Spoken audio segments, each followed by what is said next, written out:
วัสดีเจ้าสวัสดีเจ้า Hello from Phuket Island so this one the export from Italy วันนี้เขาจะมาลองครีมกันแดดเนาะทั้งหมดเนี่ยมีอยู่4 อันนี่มีอย่างพ้องอันนี้ที่แน่ๆก็คือ SPF 50 80 101เพราะฉะนั้นเขาจะบดใจอันนี้ เพราะว่าวันนี้จะมาอัปเดตค่ะอันนี้นะคะเป็น after sun สีชมพูเป็น after sun เอาไว้ใจหลังจากอาบแดดอาบน้ำแล้วก่อยสเปรย์เอาก็ก่อยฉีดอันนี้เหรอคะ my favorite อันเนี้ยเกียร์ชอบมากที่สุดเพราะว่ามันเป็นครีมกันแดดตีมันอ่อนลงมาแห่งน้อยสาว30กับ50นึงอ๋อแต่ว่าถ้าชอบอาบแดดก็จะใจอันนี้เพราะว่ามันชอบมาก all in one มันกระบอกใหญ่แต่คนไทยเราจะชอบใจอันนี้เพราะว่า SPF มันสูงกว่าและอันนี้นะคะสำหรับใบหน้าอ่อนๆเยาว์ของพวกเราคือมดเนี่ยสำหรับผิวเอเชียอย่างแรกอุ้ยผู้ชายเดินผ่านหล่อล่ำกล้ามลึกมากเลยเขาว่าฉีดหน้ากันก่อนจะจ่ายทุกอย่างจะต้องสเปรย์ทุกอย่างจะเป็นสเปรย์จะต้องเขย่าก่อน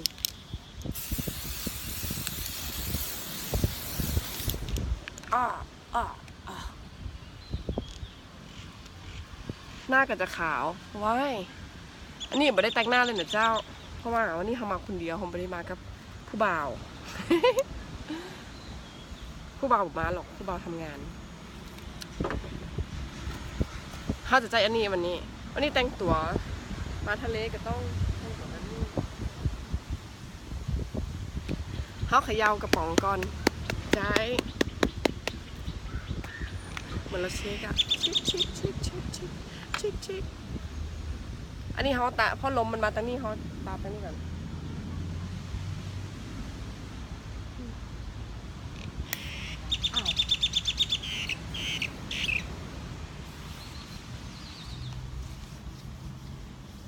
เกียร์ชอบเอามือลูบตัว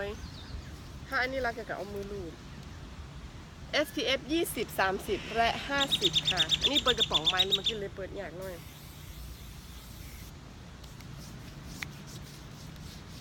เพราะว่าตาแล้วเนี่ยมันจะมันก็เทียบกับผิวตรงนี้มันจะมันมากฮึบ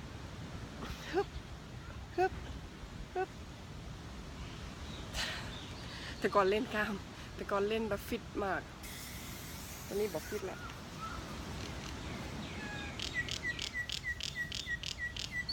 น่าเขาจะไปอาบแดดลืมบอกว่าตอนนี้เขาอยู่นาหาดในทอนเจ้าจังหวัดภูเก็ต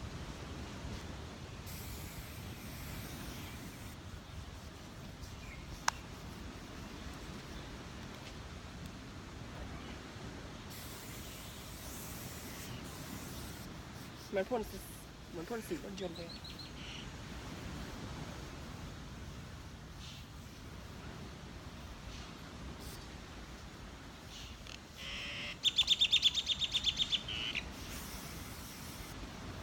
เขาบอกมีคนพ่นคือเขาพ่นเองก็ได้เนี่ยมันจะมันชอบใจปึ้งใจขนาดเจ้า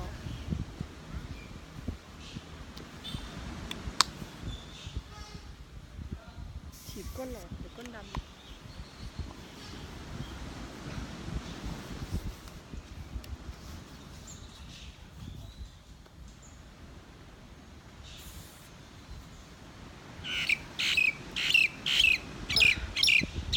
เพราะว่า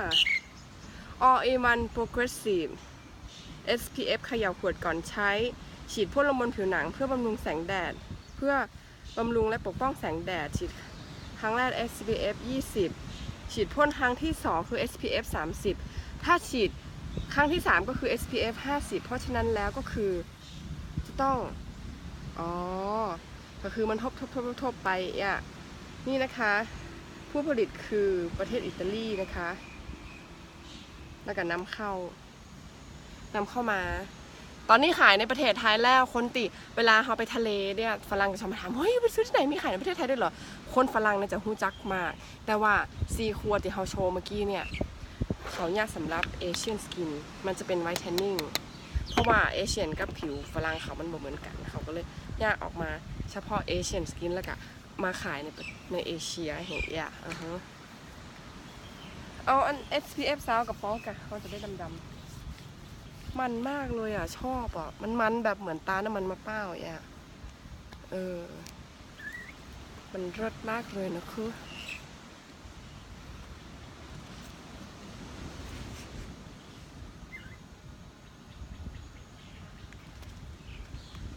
เพราะนั้นเฮาอยู่จังหวัดภูเก็ตเฮามาแอลนี่เฮาต้องจ่ายครีมกันแดดแน่นอนนำเข้าจากอิตาลีเที่ยวกับหมูหิน inter.com นะคะตอนนี้เกียร์ก็เปลี่ยนมาแล้วกลับมาแล้วอีกครั้งหนึ่งโดยอู้เมียงอู้ไทยอู้ภาษาอังกฤษอู้สปะสเปดไปหมดนะปนกันไปไผ่บ่ชอบกับบ่ท่าพอชอบสบัดบ๊อบค่ะเขาจะไปอาบแดดกันนะเจ้าแล้วก็เดี๋ยวจะได้เข้ากับปากกันแล้วก็จะพายผู้เขาว่าภูเก็ตเขามีอะไรดีบ้าง